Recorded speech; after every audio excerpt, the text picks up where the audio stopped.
Hey everybody, welcome to Totally in Transit. Today I'm going to do something that I think no other video on YouTube's ever done. If you fancy yourself to be a van life, #vanlife expert, a digital nomad, and you know it all, go ahead and turn off this video. There, I've said it. Turn off the video. I'll wait. Okay. If you're with me still, you're probably on the newer side, a newbie. I'm going to go through some interesting facts about camping and van lifing, and let's just see where this takes us. I've got notes today because I want to get all these dates right. All right, so did you know that motorized campers first made the scene in 1910? The most notable manufacturer back then, this is a name I've heard of, is Pierce Arrow, which was actually a version of today's Class B camper van, the first version. Camping clubs date back to the 20s and the 30s. I found that really interesting. In the 30s, they started using aircraft-style construction and added things such as beds, dinettes, electricity. Back in the 30s. But most of what we think of today as camping, camper vans started in the 50s and the 60s. In 1949, Volkswagen introduced the Splitty, and they ran with that model till 1967.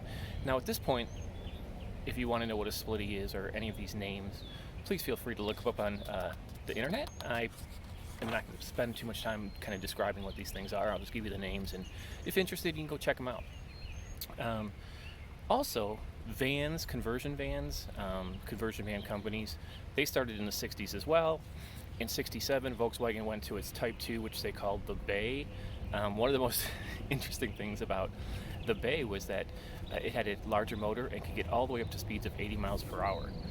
This Bay evolved in 75 to what they called the Bay Camper Bus, and that was the model we're probably all most familiar with, which ran all the way into 2014.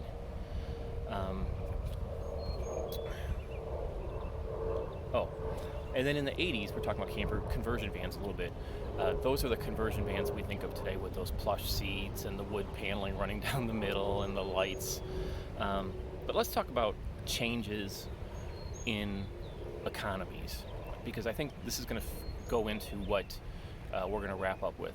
So we haven't experienced a depression, but we've experienced a couple recessions in our life starting in the 80s. So the first one was 81, 82. Then there was the early 90s recession. Then 10 years later, the early 2000s. And then the worst one that we're probably lived through, was the subprime mortgage crisis in 27, 29. It's important to note that in 2005, that's when YouTube launched.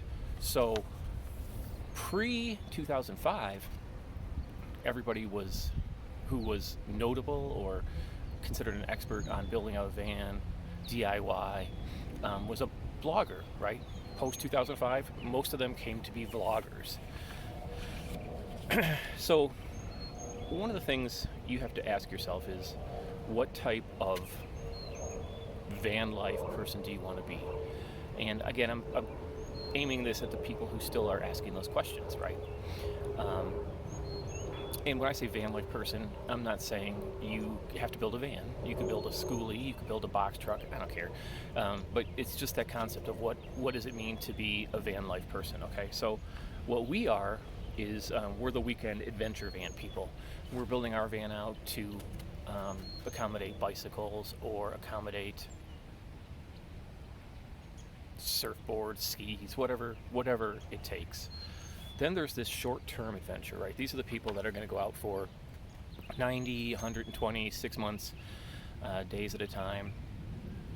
But they probably still have a home base. They probably have an apartment or a house.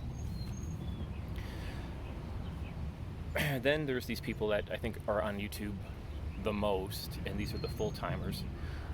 And a lot of the questions I see is, if we're going to be a full-timer, how do we make money, right? So a lot of these people do that odd job scenario, or they're digital nomads and they can work remotely, but they've got to have that digital connection. Everybody's got an opinion on how to make money on the road. Most of them don't work, but everybody's got an opinion. All right, so another person is a minimalist. A minimalist is a van life person who probably doesn't want to have a lot of possessions. He or she feels that there's really no need to have possessions. There's no reason to have four walls. We can live as minimally and as cheaply as possible. Then there's people that want to lessen their impact on the environment. And I kind of think of these as millennials, because mostly I hear stories about millennials wanting to leave a better carbon footprint or not ruin the world and leave something better for their kids. I'm going to save the worst one for last. The next one is probably these people who were affected by the economies, the recessions that we mentioned earlier. And you can see people out there, and the most famous one is cheaprvliving.com by Bob Wells, and he shows you how to take these schoolies or these box trucks or these vans and build them out as cheaply as possible so that you can get in it if you are adversely affected financially in your life. And then, the other thing that he does is he talks a lot about living in cars and minivans. So you don't have to have these van conversions. He shows people how to live in their car, put a mattress down, how to put up window shades, all the stuff that they need if they cannot afford any other lifestyle. And the final one we're going to talk about is probably, let's talk about one more. Then there's people who live in a van because it's too expensive to live anywhere else. And San Francisco comes to mind, right? But with rents, here in Texas, a one bedroom could be $1,000. If you're in Austin, it could be $2,000. It's rents are going out of hand, getting out of hand. So I think it makes sense for some of these people to live in a van because they can't afford it. They're sleeping in the parking lot of their tech company out in San Francisco, or they're putting themselves through school in a van, living in the van because they can't afford on-campus housing or apartment housing.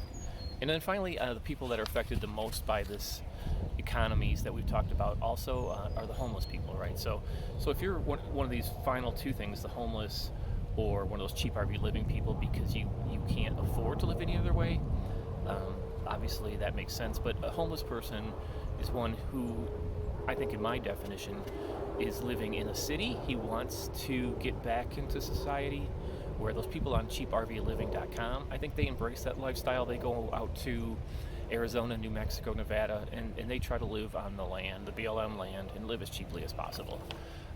So why do I ask all this? So I ask these questions, what type of a person are you? Because it determines what type of a van you want, right? If you're a weekender, then build your van out that way. If you plan on living in it full time, then you have to have some way to go to the bathroom, some way to sleep, probably water, right? Hopefully running water, but you need water. But again, cheaprvliving.com, they talk about how they can make these things work in a car. You're not going to get all of those necessities, but assuming you're watching this channel because you're interested in vans, you would want to build out your van the way you want it to be built out based on your lifestyle and what you're trying to accomplish with your lifestyle. Okay, so a couple things I see also I want to talk about on the internet or on Facebook groups is van life or nomadic life a trend? Okay, so the reason I went through this history, right, going back to 1910, no, it's not a trend. It's been going for 100 years, and it's going to keep going until they invent something that replaces vans, flying ships, right? The other thing I've seen is have van build videos jump the shark. Sure, I think there's 100 out there, hundreds of them out there. Many of them show the same things, but when I look for van builds for transits, there's not near as many as there are for Sprinter vans. If I look for my wheelbase, there's even fewer than there are in that transit population. So I don't think they've jumped the shark, but I think people, when you want them to be there, you want them to be there, and they're going to look for the type that fits what they're going to build, right? So if you want to build a short wheelbase Ford Transit adventure van, you might stumble across Totally in Transit. If you have a Sprinter and it's high roof, long wheelbase, you're going to watch Sprinter videos all day long. So in my opinion, there's always going to be new people coming into this van life world We're always going to need videos, we're always going to need instruction, we're always going to need people helping us, we're always going to need education. And at the end of the day, you need to figure out what you want to be in a van, buy a van, and build a van that fits your lifestyle. Okay, so thanks for watching my video, and we look forward to talking to you guys soon. Thanks, bye.